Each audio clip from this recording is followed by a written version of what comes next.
We begin with a political story update where 16 ousted Plateau PDP lawmakers, despite a Court of Appeal decision nullifying their elections, forcefully entered the old government house where the assembly plenary was scheduled on Tuesday. Their defiance stemmed from the belief that the Supreme Court's endorsement of Governor Mutfwang's election affirmed their legitimacy as members of the assembly, backed by a vocal group of supporters. It will be recalled that members who were elected on the platform of the People's Democratic Party (PDP) had their election nullified by the Court of Appeal for lack of party structure and as such could not sponsor candidates in the last elections. The court thereafter declared 16 APC members who came second in the elections as winners. Plateau Governor Caleb Mutfwang's election was also quashed by the same appeal court for the same reason. But Mutfwang's sack was reversed by the Supreme Court in its January 12 judgment, which said that the lower court was wrong in its judgment to nullify the governor's election. Briefing newsman Isha Kumaren, who spoke on behalf of the sacked lawmakers, argued that the Supreme Court judgment, which validated the election of Governor Caleb Mutfwang, was an indication that they were still the authentic members of the House, adding that they were only on recess and will resume duties on Tuesday. A superior court gave its own verdict regarding the same issue. And in the judgment of the Supreme Court, they said the case that was brought before the Court of Appeal in its entirety was fraudulent, and because the Court of Appeal lacked even jurisdiction to entertain the entire matter, that such a case will be taken to. And by that, by implication, it shows that the verdict of the Court of Appeal is a nullity. And to our greatest dismay, the so-called Court of Appeal members are deceiving themselves that they are coming to the House tomorrow to resume work. But I'm confident to tell you that we are a product of democracy. We are validly elected by the majority of votes that were casted in our various and respective constituencies. And our constituents are willing and ready to accompany us to our sittings tomorrow because they voted us and they are not ready to compromise that. And that is why they are seeing us up to the State Assembly tomorrow for our sitting. The APC, while responding to the development, said the return of the lawmakers to the House is a call to anarchy. Ado Musa, Trust TV News, Jos. Joining us now at this time, we have Trust TV's reporter Ado Musa to share further insights and perspectives. Welcome to News Update, Ado Musa. Welcome for having me. Okay, now, could you kindly give us a picture of how the day's event unfolded? What role did the security operatives play in stabilizing the situation? Well, today, after the Speaker of the House, alongside the 7 members of the All Progressive Congress, arrived at the venue, that is the All Government House, they went into plenary. But soon after they arrived at the venue, the 16 sacked PDP lawmakers also stormed the venue of the preliminary. But at first they were prevented from going in, but later on the security personnel allowed them to go into the premises. But before they get into the plenary, the members have already come out, that is the Speaker and the other 17 APC members, where the Speaker of the House addressed us regarding the development. What the Speaker was saying is he was in the receipt of a court order, but he could not explain to us what was the content of the court order, whether to swear in the 16 APC members who were declared winner by the appeal court or not. All he told journalists was he was in the receipt of court order and he's waiting for the court to interpret the situation. So whatever the court determines at the end of the day, that is what he will act on. Whether the court say, okay, these 16 PDP members will now be the authentic members, or the 16 APC members who were declared winner by the Court of Appeal will now be the members of the House of Assembly. But he said that as of now, he only knows that there are only 8 members of the State Assembly. But 32 of the State Assembly members, or rather persons, are still fighting for the 16th seat. Thank you so much, Adomusa. And I understand that the Speaker isn't really saying much, and he has cited his reasons why he's not saying much. But what comes next, and what do you make of the body language of the state government at the moment? Well, after the Speaker addressed the journalists regarding the position of the House, the other 16 PDP lawmakers who were also sacked, like I said it earlier, they also stormed the House, but they stopped at the premises where they also addressed journalists that they are also in support of the position of the Speaker. So they say they are willing to wait for what the court will now interpret regarding the development. So if I get you correctly, the state governor hasn't said anything in line with all of this drama that is going on? No, the state government has yet to say anything.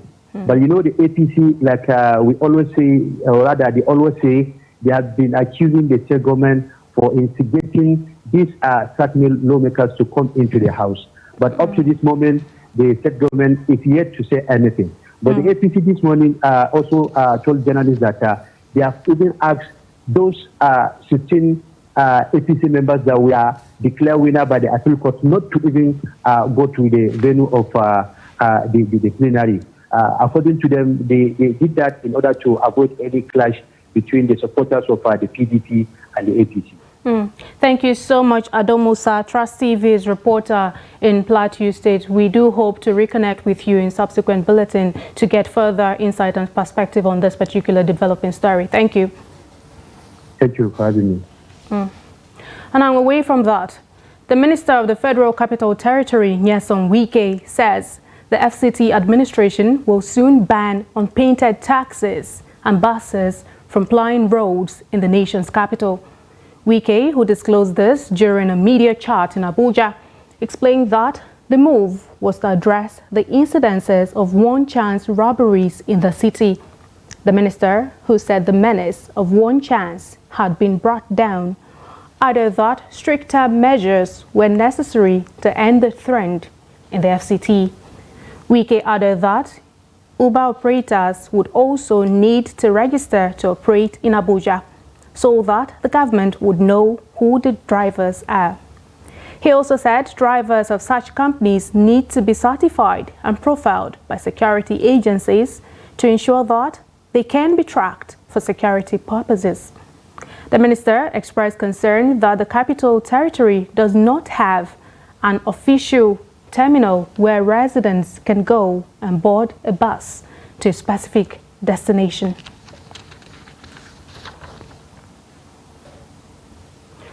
We move over now to Taraba State, where the state government bans motorcycles in Jalingo, restricts use of tricycles. Defaulters will be arrested and tried by the mobile court, and the motorcycles and tricycles will be confiscated and destroyed. The Taraba State government has banned the use of motorcycles of any kind within the state capital, Jalingo, and restricted the movement of tricycles to 6 a.m. and to 8 p.m. The measure, according to the state government, follows the sudden spike in the activities of criminals in Jalingo, which led to the constitution of a task force committee on the total ban on the use of motorcycles, that is Okada, and control of auto rickshaw, popularly called keke. This is contained in a press statement issued from the office of the secretary to the government of the state. The statement said defaulters will be arrested and tried by the mobile court, and their motorcycles and auto rickshaws confiscated and destroyed. And now to Benue State. The police in Benue State have arrested a local government chairman and one other suspect for plotting to assassinate the Speaker of the State House of Assembly. According to a statement from the Force Public Relations Officer Olumuyiwa Adejobi, preliminary investigations revealed that the local government chairman allegedly contracted a militia to eliminate the Speaker of the Benue State House of Assembly, Aondona Hyacinth Dajo. Adejobi said operatives of the Force Intelligence Department Intelligence Response Team effected the arrest, adding that both suspects are currently in police custody and are actively cooperating with investigators in the ongoing inquiry, while noting that the arrested suspects will face the full weight of the law. Adejobi assured that the police remain unwavering in its commitment to maintaining law and order and preventing crimes at all levels.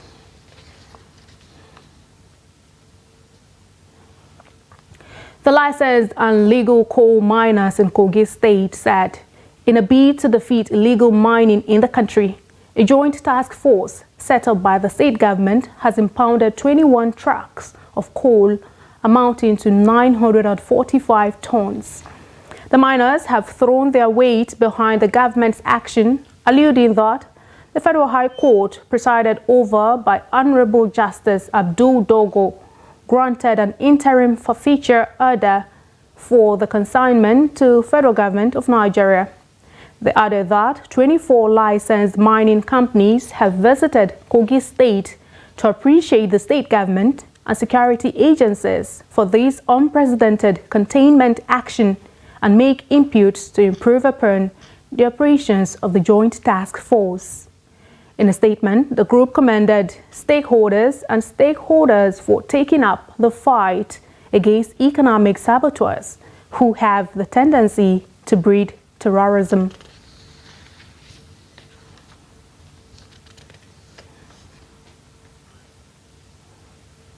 And out to Oyo State, the federal government says it will work on the report of forensic experts investigating the cause of the explosion that rocked Bodija area of Ibadan, the Oyo State capital. A search and investigation on the cause of Bodija Tuesday blast is ongoing amidst forensic mission. The federal government has hinted on its readiness to work on the report as soon as it is received. As a group of geologists from the University of Ibadan begins forensic analysis of the Bodija blast site, many are hopeful that the remote cause of the blast will be established in order to forestall a reoccurrence. Investigation is actually going to give an image of the subsurface and then provide the seismic characteristics of the ground. This can be related to the integrity of the ground, and at the end of it, it's going to give us what has actually happened, the impact of the blast on the ground, and then related to the safety of any kind of structure that is existing or the ones that will be put there in future. Whether you are a legal miner or a professional miner, we all need explosives in the course of our duty or job. But the way and manner you handle these explosives matter. You don't bring such explosive into a residential setting like we are. His name was on those petition we found on ground here. So he cannot tell us he does not know. So maybe the investigative agencies, they will find out what actually happened concerning that. Then, when you have explosives in your possession, you're supposed to have magazine for it. Not in residential areas. Magazine in your mining site, which is made of concrete and should be far away from where your people are even working in case there is any eventualities. And I think in this situation, what happened, there was fire incidents. So that one served as detonation. It took some time before it got to that explosives. The Minister of Solid Minerals, Dele Alake, during a visit to the Bodija blast this morning, pledged to confront the challenges against the development of solid minerals, adding that there will be a synergy among the three tiers of government to ensure success. Investigation that's gone on or that is still going on, it will be presumptuous and precipitate for the federal government to make any solid pronouncement or categorical pronouncement on this until we have examined all the forensic analysis reports, all the investigations from all the agencies, the security agencies, the Mines Inspectorate Division of the Ministry of Solid Minerals, and the intelligence arms of the various intelligence arms of the security agencies. They are all working around the clock to ensure that there is an authentic and verifiable forensic report to the federal government. In his reaction, the governor of Oyo State, Seyi Makinde, said his administration will extend the period of providing accommodation to affected victims, while structural integrity tests on the 230 houses at the Old Bodija axis is being conducted. You recall that I told you that the president put a phone call to him to commend him, to sympathize with him and the people of Oyo State and the victims, and also issued a statement thereafter stating this, expressing the same sentiments, and I also did. We need to extend the temporary accommodation, given to people. We also need to ensure that the place stays secured. All the forensic pathologists, the work they are doing, we have to encourage them to continue. But there's still a lot to be done. Stakeholders are calling on the federal government to use the lessons learned from the Ibadan blast incident to re-engineering the emergency response aspect of the nation. You're watching the news update on Trust TV. Coming up shortly, we'll take a look at how Katsina residents kick against relocation of airport, rescue and firefighting vehicles from airport. Details of this story and more to come after the break. We'll be right back. Join us for the 21st Daily Trust Dialogue and presentation of the 2023 African of the Year. This year's theme, Tinubu's Economic Reforms, Gainers and Losers, will be chaired by Dr. Shamsuddin Usman, former Minister of National Planning. Guest speakers, Wale Edun, Minister of Finance and Coordinating Minister of the Economy. Dr. Victoria Akai, Immediate Past Director General, Abuja Chamber of Commerce and Industry. Comrade Joe Ajero, President, Nigeria Labour Congress. This event takes place at NAF Conference Center and Suites, Kado Expressway, Abuja on Thursday, 25th of January 2024, 10 a.m. Attendance is free, and you can watch the live broadcast on Star Times, Channel 164 or Nicomsat free to air. For sponsorship, branding, and participation, please contact 081-5176-4600 or 080-3392-8902. Don't miss this insightful dialogue shaping the economic landscape in Nigeria. Hello and welcome.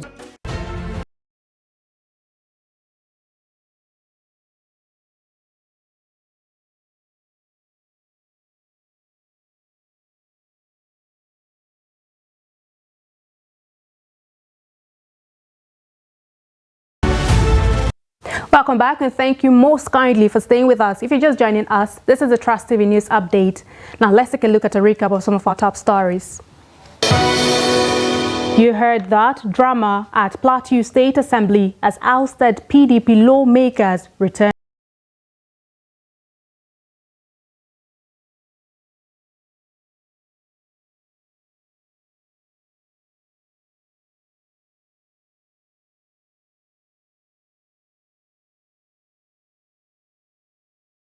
Refurbishing of airport rescue and firefighting vehicles from Umaru Musa Yar'Adua International Airport to another location in southern Nigeria is generating ripples in Katsina.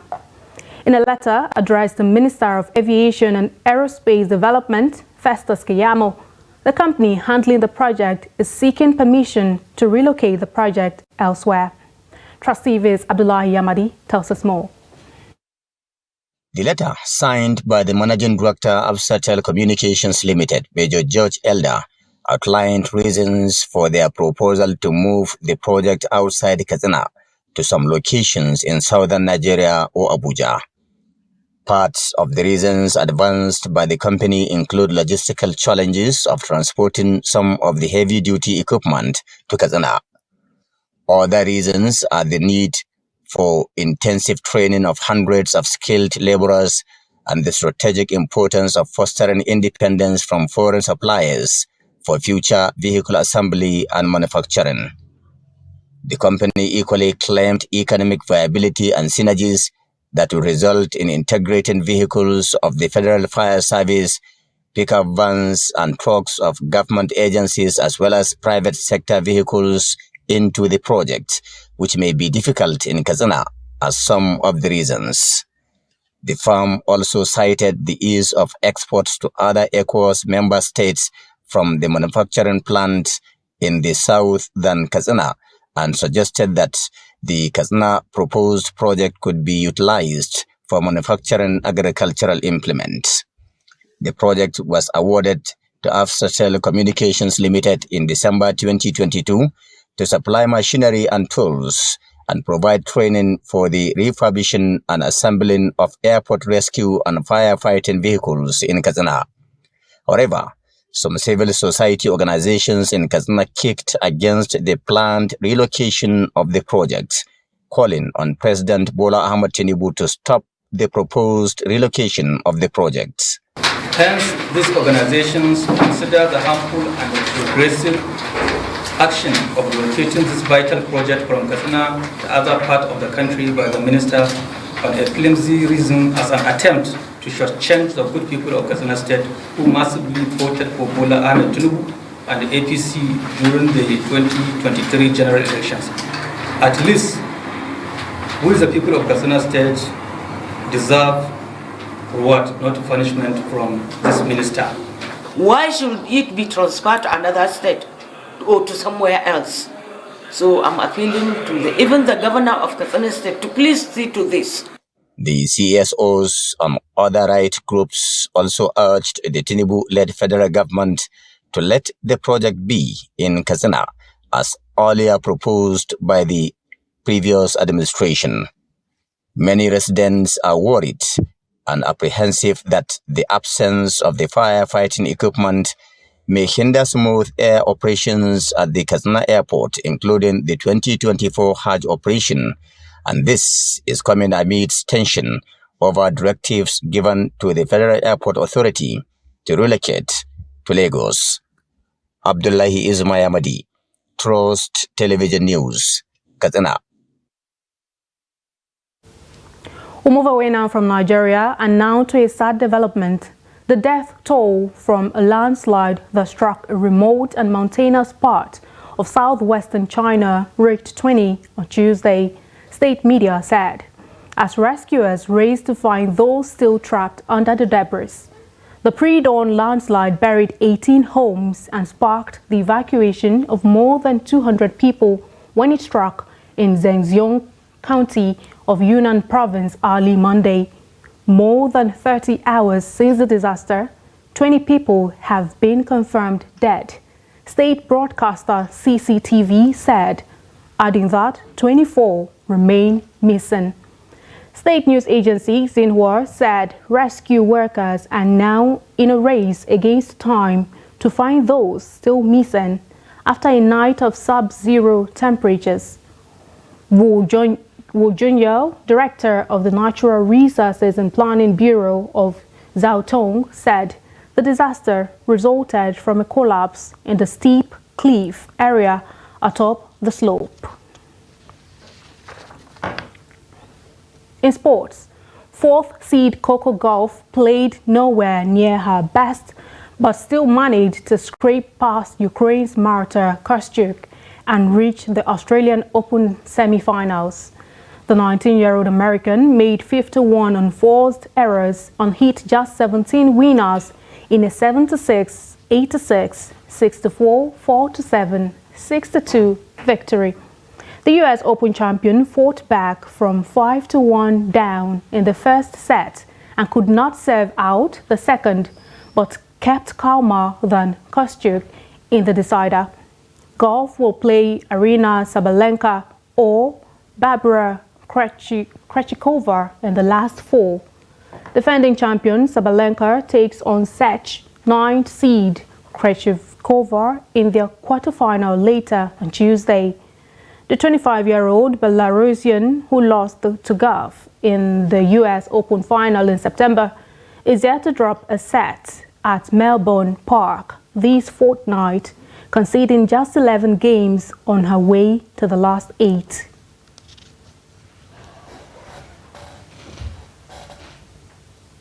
And that brings us to the end of the news update at this hour. But do not forget, you can always follow us across all of our social media platforms and also join our YouTube live stream for more news, programs, and documentary. I'm Aisha Salihu. Join us again.